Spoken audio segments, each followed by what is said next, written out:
A melhor notícia que o torcedor vascaíno poderia receber é a volta do João Vitor para a lista de relacionados, que deve acontecer. Ele treinou normalmente depois de se recuperar da lesão, já estava liberado no último jogo, mas se recondicionou nessa semana, deve começar no banco e o Vasco deve repetir o time que enfrentou o Atlético Goianiense no meio de semana, até porque foi uma equipe em que o Rafael Paiva encarou, principalmente no primeiro tempo, que conseguiu jogar um pouquinho mais, ter um pouco mais de controle. Então é um Vasco que vai para essa partida tendo que vencer. Porque se a gente em algum momento viu o Fluminense estar muito distante do Vasco na tabela, agora mais 3 pontos para o Fluminense deixa apenas uma diferença de 1 ponto. Então o Vasco tem que continuar progredindo, já é muito tempo, são muitos jogos sem conseguir vencer dentro do Campeonato Brasileiro, e a gente sabe que o Campeonato Brasileiro é cruel. Você acha que está respirando, que está bem, do nada, se você ficar 3, 4 partidas sem pontuar decentemente, você volta para a situação difícil. Então, como que se você imprimiu os 4 jogos, você sai de situações de buraco como estava o Fluminense. E o Vasco fez isso, só que aí depois também ficou 3, 4 jogos sem pontuar direito, sem vencer.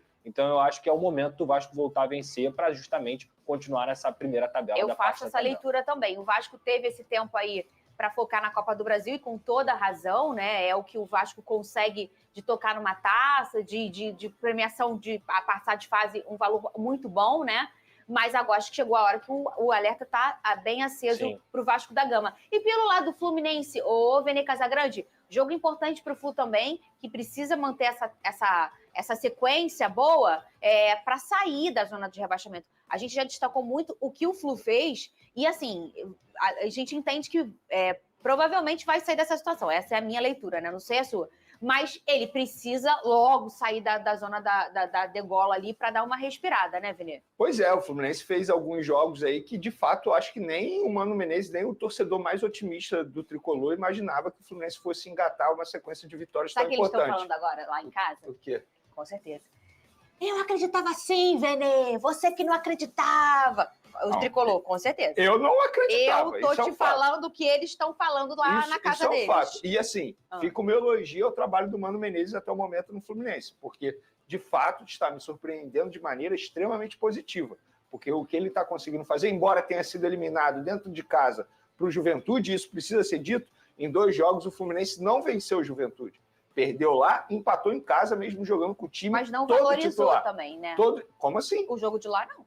Não, beleza, mas o time perdeu lá. O time que entrou lá é um time que tem condições de vencer o Juventude. Mas não é o time titular.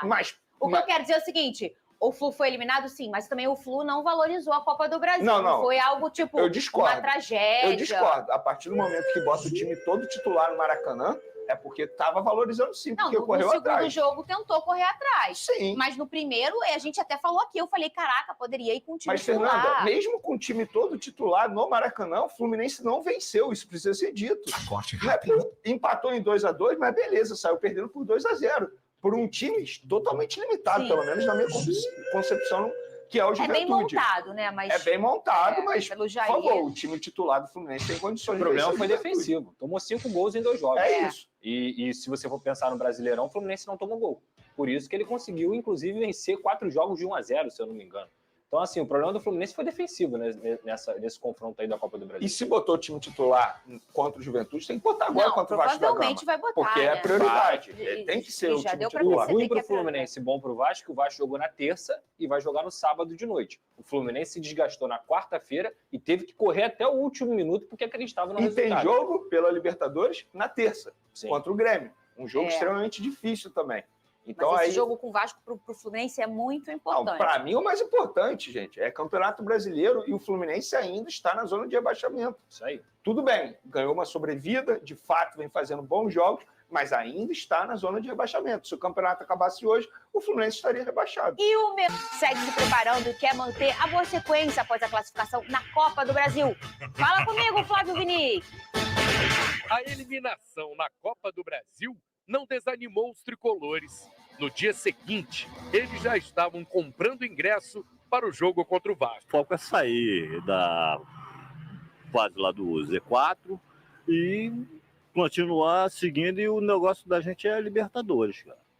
Nós estamos de olho na Libertadores. Os vascaínos prometem ocupar 90% do estádio, já que o clube tem um mando de campo.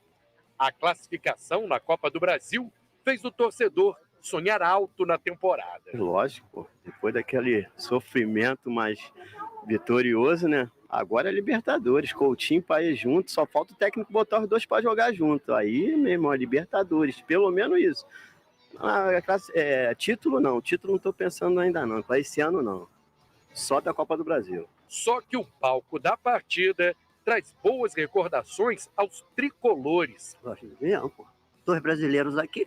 Eu acho que eu estava nos dois, não tenho certeza, mas estavam nos dois. Mas o torcedor do Vasco lembra que o time venceu o último duelo contra o Fluminense no estádio. Eu estava aqui, foi 4-2, né? E, se Deus quiser, comprei o ingresso no mesmo lugar, no mesmo local e vai dar tudo certo de novo. O jogo deste sábado vai ser um tirateima da história do clássico no Newton Santos.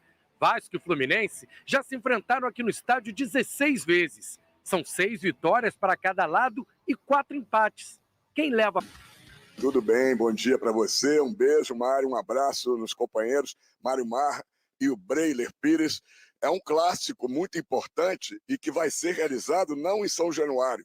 O Vasco tem mando de campo e não no Maracanã, e sim no estádio Newton Santos, neste sábado, 21h30. E por quê? Porque o mando de campo é do Vasco, o jogo normalmente teria que ser em São Januário, mas a PM, a Polícia Militar, não autoriza clássicos regionais de São Januário por questões de segurança. Como o Vasco é o mandante, 90% da carga de ingressos é para a torcida Cruz Maltina e apenas 10% para a torcida tricolor, como foi no primeiro turno no Maracanã. Terceira rodada, dia 20 de abril, Fluminense venceu por 2-1 e os técnicos eram outros. No Vasco, ainda o Ramon Dias, que agora está no Corinthians, e no Fluminense, Fernando Diniz. Agora, o técnico do Fluminense é o Mano Menezes. É um jogo, como a gente diz aí, jogo de 6 pontos. Vasco é o 11º colocado com 24 pontos ganhos. E o Fluminense no Z4 ainda, no primeiro time no Z4, 17º lugar, com 20 pontos ganhos. Isso vale dizer que se o Fluminense ganhar, ele fica a 1 ponto no Vasco e já pode sair nessa rodada do Z4, já que Vitória, Internacional e Grêmio, todos têm 21 pontos, 1 ponto apenas à frente do Fluminense. Fluminense eliminado da Copa do Brasil, agora pensa também na Libertadores da América, oitavas de final, primeiro jogo de ida, terça-feira, 7h, no estádio Couto Pereira, em Curitiba. Grêmio e Fluminense. O Vasco do técnico Rafael Paiva tem interesse em contratar, está negociando com o Atlético Mineiro Maurício Lemos, zagueiro uruguaio, só que ele não quer sair de lá.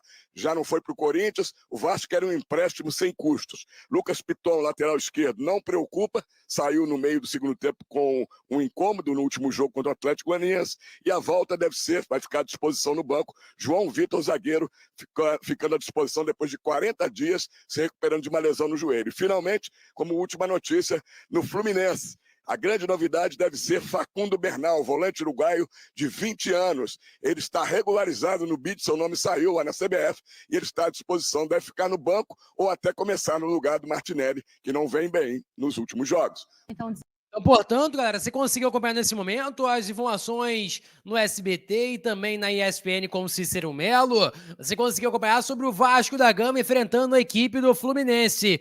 Maurício Lemos ainda tem essa indecisão se ele vai chegar para o Vasco ou não, mas o Hernan passou uma informação muito importante sobre o atacante Brian Rodrigues. Ele passou assim, ó: o Clube América do México não tem intenção em negociar Brian Rodrigues. A diretoria do clube viu o jogador como uma peça importante para o time titular e entende que ele não está à venda hoje. Esse cenário não deve mudar mesmo com o interesse do Vasco da Gama. Portanto, informação muito importante, o atacante que joga pelo lado esquerdo, mas também faz do lado direito. É um cara que joga muita bola. O jogador foi convocado, inclusive, recentemente aí para a Copa América, para várias competições aí com a seleção uruguaia. Então, obviamente, está em evidência no mercado, mas o Clube América não tem desejo em negociar a princípio. Lembrando que o Vasco da Gama pega o Fluminense amanhã, 9h30, no horário de Brasília, jogo importante, que acontecerá no estádio Newton Santos. O Vasco precisa muito da vitória, o Fluminense também, para conseguir se desgrudar da parte de baixo da tabela. O Vasco, no caso, né, o Fluminense vai poder sair da zona de rebaixamento do Campeonato Brasileiro, beleza? Galera, peço para vocês deixarem o like, é muito importante para fortalecer o nosso canal, para você acionar o sininho de notificação para não perder nenhum conteúdo sobre várias informações que tem no mercado da bola, beleza? Vou ficando por aqui, galera. Valeu, tamo junto, é nóis! Fui!